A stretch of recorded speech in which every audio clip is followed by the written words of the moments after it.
Hi everyone, welcome to our podcast. I'm Cassandra and joining me are Juliana and Lenny. Today we'll be discussing schizophrenia, a complex mental health condition that affects many people and carries a lot of stigma. We chose this topic because it's clinically important and helps us understand the human experience of psychosis. We reviewed Herrick's Walter Chapter 9, Schizophrenia Spectrum and Other Psychotic Disorders, as well as two videos, Ask Dr. Goldblum Schizophrenia and Psychiatric Interviews for Teaching Schizophrenia. Our discussion will cover what we found most interesting, our emotional reactions, challenges, and how this information may influence our future practice.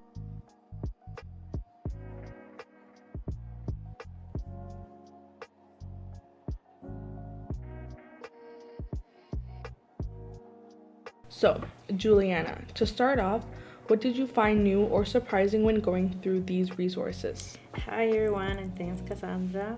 One thing that really stood out from Heinrich was how negative symptoms like loss of motivation or flattening affect can sometimes be more disabling than hallucinations or delusions.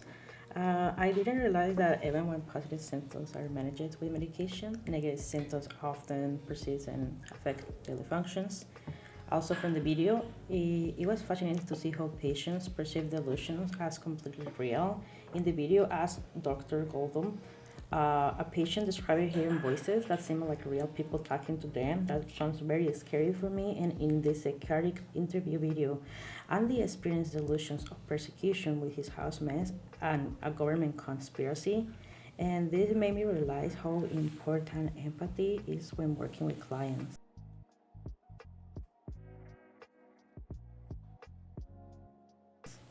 Lenny, what about you? Did anything stand out to you from the resources? Oh, yeah, definitely. I was really interested in the information about the prodromal and active phases of schizophrenia, and I didn't know that early warning signs can appear years before a full blown psychotic Mm-hmm. episode. Yeah. So, yeah, it made me think about how important early intervention really is. Mm-hmm. Honestly, for me too, I didn't know that either. And adding to that, for me, learning about the different types of delusions, like delusions of persecution versus delusions of reference, was really eye opening. I hadn't thought about how much these delusions can guide someone's daily behavior. It definitely made me think about the need to approach clients with curiosity and patience rather than to pass judgment. That's so true, Cassandra. Yeah. So, moving on, we want to share our emotional reactions. Watching the psychiatric interview video made me feel a mix of empathy and anxiety. And also, listening to a patient struggle to explain their thoughts was intense. Juliana, did you feel the same way? Oh yes, Lenny, I did. I also felt concerned about how the stigma surrounding schizophrenia affects patients' lives. Seeing them describe feelings isolated or misunderstood really hit me emotionally, especially when I read about the high suicide rates and how about 15% complete suicide and 33% attempted. It really emphasized the need for proper support and early interventions. And Lenny, how do you think these emotional responses might influence your future practice? Yeah, definitely can make you feel very emotional. This reminds me to always approach clients with empathy and to actively listen and to validate their experiences without any kind of judgment, and how emotional awareness is going to be the key in building trust. Yeah, definitely. So now let's talk about challenges we face while learning about schizophrenia. For me, one of the toughest things was differentiating between types of delusions and understanding how they influence behavior. The videos help, but it's still complex. Do any of you face any challenges like going through the videos and articles?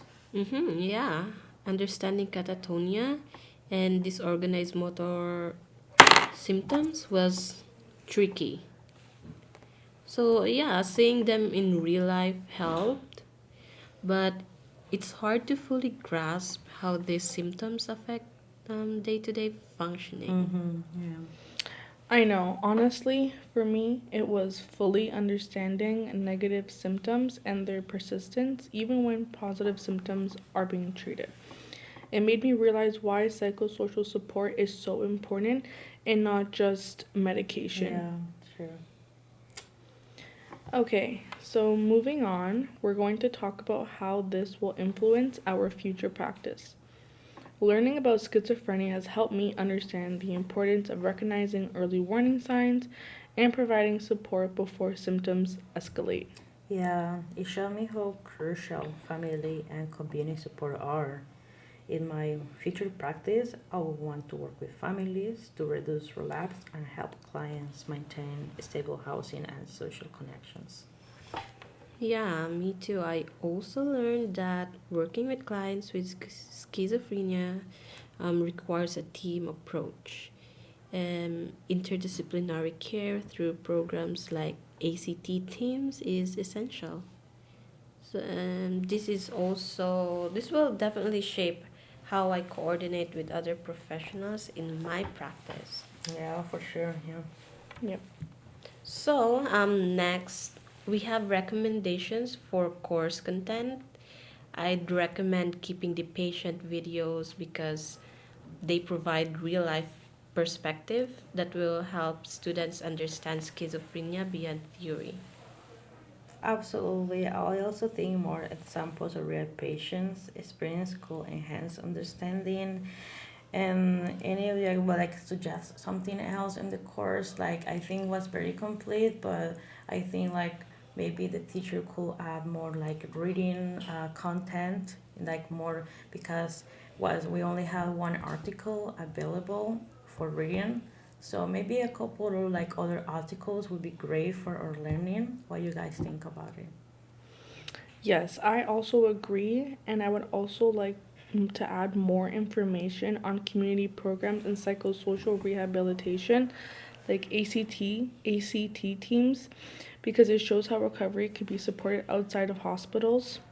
It also connects theory to real world practice, which, in my opinion, is extremely important because there's so much support that people with schizophrenia need that outside the hospital is just more beneficial for them, and not only them but for their loved ones and the people around them too. Yeah, definitely. Yeah, so like for summarize our recommendation for course content, we just think like the videos were great about like the patient's experiences and about how like schizophrenia affects their life and how affects the surrounding, their daily day life, and also we talked about like the readings. So we would like to have like more articles. So yeah, to like summarize our recommendation for the contents, that would be like what we think you will like add more to our learning.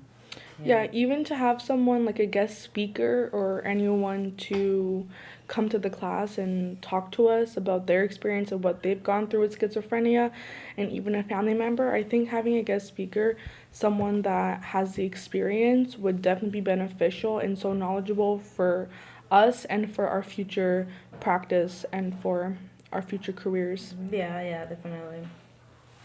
Okay, so to wrap up, discussing schizophrenia helped us understand its complexity, the human experience of psychosis, and the importance of empathy, early intervention, and community support. Thank you so much for listening to our podcast. We hope it gave you insight into schizophrenia and highlighted ways we can improve understanding and care for individuals with this condition, living with this condition, because it really taught me so much and so much stigma around schizophrenia that I learned, and now I will definitely be changing my opinion. Yeah, no, yeah. For like the topic of schizophrenia, I honestly didn't know about like all the symptoms, all the kind of schizophrenia.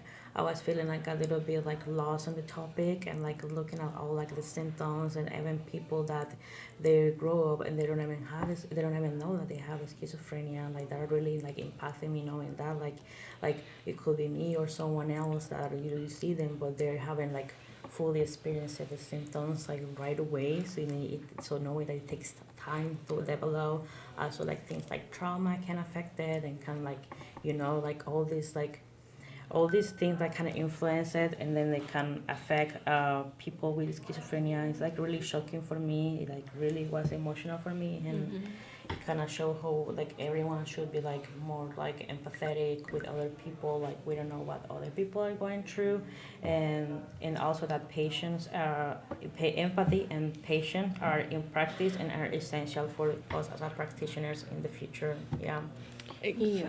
Yeah, and I totally agree with you, Juliana. And also, that teamwork and community support are crucial for recovery and quality care. Yeah, for sure. Yeah. Yeah, and also the suicide rates I think are extremely high because they don't know what they have and there's not much information Yeah. out there, right? They don't realize that they have schizophrenia, and so it's really sad to see that there's the suicide rates are so high for attempt and as well as thoughts. Yeah, yeah, definitely. Yeah. Exactly. Okay, guys, thank you so much for listening. Okay, thank you. Thank you. You guys. Bye bye.